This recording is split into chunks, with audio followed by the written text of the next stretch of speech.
What's up, everybody? Caleb Booth in Michigan now here. I'm very excited for today's interview live from the digital desk. I am joined by Jacob Powells, better known as Adventures in Aardia. Jacob is a native Michigander with over 2 million followers across all the social media platforms. His creative love for tabletop gaming has helped him turn lunchtime into a very successful series that people around the globe know as Roll for Sandwich. Jacob, thank you for taking the time today. Yeah, thanks for having me, Caleb. Yeah, I'm so excited to talk to you today. But before we get into any questions, because believe me, I have a lot of them, I want to take a few minutes to show the people at home a little bit of your work, get to know you, get to know your content, and your sandwich sorcery, as it were. So let's play last week's episode of Roll for Sandwich, courtesy of Adventures in Aardia. Good afternoon, D&D, TikTok, and beyond, and welcome to Roll for Sandwich, the series where I let fate decide my lunch. Let's go. Today I'm going to be using these metal cherry blossom dice that were sent in by a viewer. Thanks. Let's get things started with our roll for bread. 5, rye. Though our slices of seeded Jewish rye worked untoasted last episode, I'm going to toast them today. It's always a risky decision to choose not to invoke the toast bread cantrip, and I don't know, I feel something in the wind today. We've had an uncharacteristic amount of good sandwiches in a row, and I don't feel like taking my chances. Next up, let's roll for Maine. 6, black bean burger. Got our black bean burger heated up, and we're going to add it to our sandwich. I think I'm going to cut it in half so that I can position it a little bit more evenly on the sandwich. So, there we go. That looks pretty good. Next up, let's roll for cheese. 6, champagne cheddar. Got some of this nice champagne cheddar that we used last week. It's pretty tasty, not a bad roll. It's a creamy and mild cheese with a slight sweetness. We're starting off pretty okay today. Next up, let's roll roughage. 4 pickled green beans and 9 cold dew. Apparently the dice gods decided one type of bean was not enough for this sandwich, so we're going to add some green beans to our black bean burger. At least they're pickled, and a little bit of acidity won't hurt this sandwich. Goldu peppers are a less spicy variety of peppadew peppers from South Africa. They are also pickled and a little sweet, so pretty consistent with our flavor profile so far. Now we just got to get through the last 2 rolls. All right, let's get wild with our wild magic roll. 4, candy canes. Unfortunately, this is not the first time this has happened. Look at that little guy. Do you think he knows the horrors he's about to unleash on me? Well, Merry Christmas to me, I guess. Let's do what we've got to do here. I found that the only possible way to not break my teeth when adding candy canes to a sandwich is to crush them up. So that's what we're doing. Yay. And now we're going to let it snow all over our sandwich. And last but not least, it's the D20 sauce roll. Here we go. 3, butterscotch pudding. Okay, so we already have candy canes, so I guess we're just gonna fully send this thing. Ugh. Just pretend it's like mustard or, I don't know, chipotle sauce. I don't know. All right, let's get this one closed up. Get our toothpicks in to hold it together, and let's get it cut in half. And let's take a look at that cross section. Whew. There's a lot going on here, and a lot of it was tolerable until the end there. Let's give it a taste. The peppermint is very overpowering. It pretty much tastes like you brushed your teeth and then dove into a sandwich. On the plus side, that means I can't taste the butterscotch pudding, like, at all. I think that's a plus. The black bean burger being kind of soft is not the greatest texture to have tasting like this. And both of the pickled vegetables are also kind of mushy. Not really any crunch here except for the bread. It's not a fun one. A 1.3 is about all I can give it, and I'm going to call it candy cane pain. All right, Earl, here you go. Good mimic. Thanks for hanging out with me today. I hope you have a great weekend, and I'll see you again on Monday. That was a rough one. Yeah, definitely. So tell me a little bit about what first inspired you to create this series.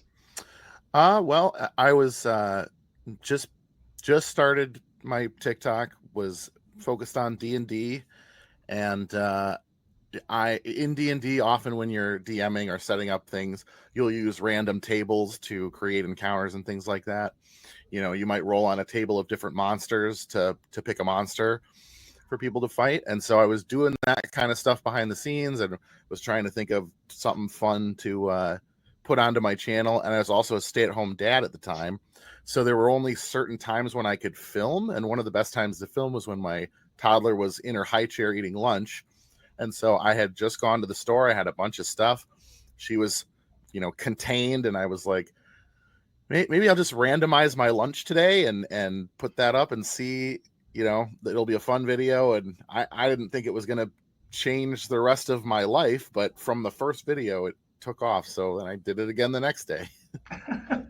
Yeah. Now we're up to what, 390 something? I think 350 is the next episode. Oh, wow. That's fantastic. So I have to know, just because I see you take bites almost every day. I make sure I've got notifications on. I make sure I watch every day. Do you eat the full sandwich every time? I do. Has there ever been one so bad that you were just tempted to stop and give it all up? I mean, I've been tempted, sure, but I've stuck it through. I mean, through some very unfortunate rolls. The last episode we did actually ended up being a smoothie, and I drank the whole thing. Oh, goodness. Unfortunately. What is a surprising pairing that might sound strange to most that you found out is delicious because of the series?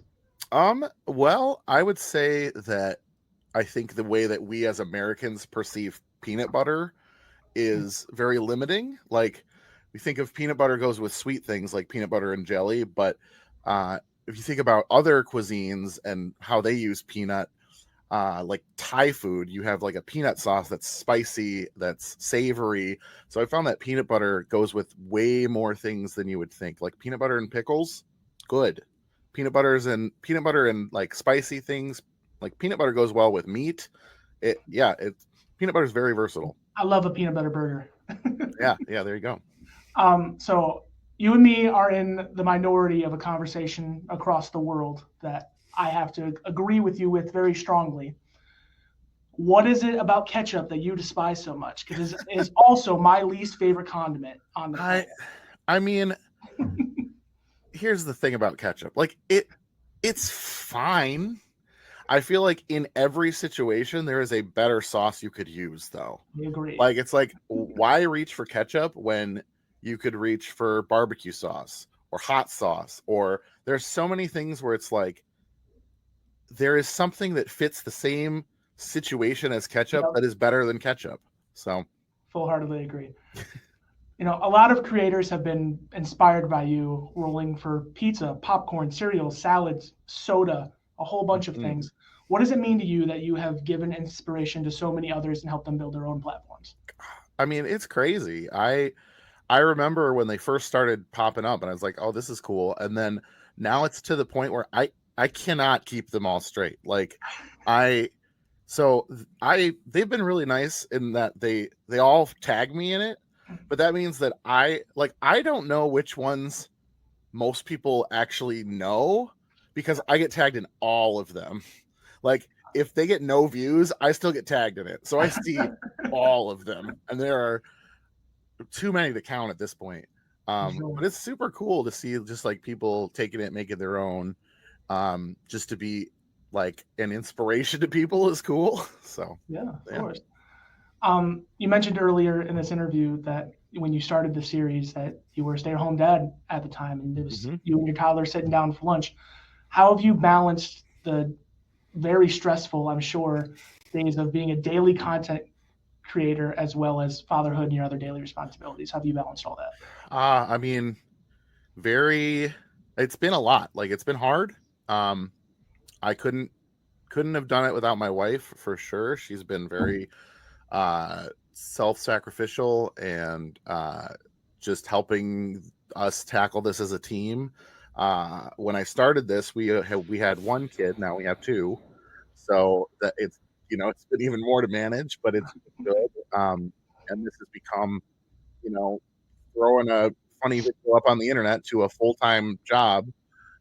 So, but it's been, we've made it work. We've figured out what we need to do and adjusted where we can. And, we're always looking for kind of the next way to make it work. Like, if anybody in the local area has office space for rent, like, shoot me an email because I'm looking to not work in my house if possible. Like, Right. yeah, we're always, like I said, looking for the next thing, just consistently doing what we can to make it work. Yeah. I love that each time, for 300 plus episodes now, you give the sandwich a name and a rating. Are there any favorite names you've come up with over the past couple of years that stand out to you? I mean, unfortunately, I don't have like all 350 sandwiches like memorized. But oh man, off the top of my head, there's definitely been ones that I've been like super proud of. I'm always a fan of the punnier the better. Yeah.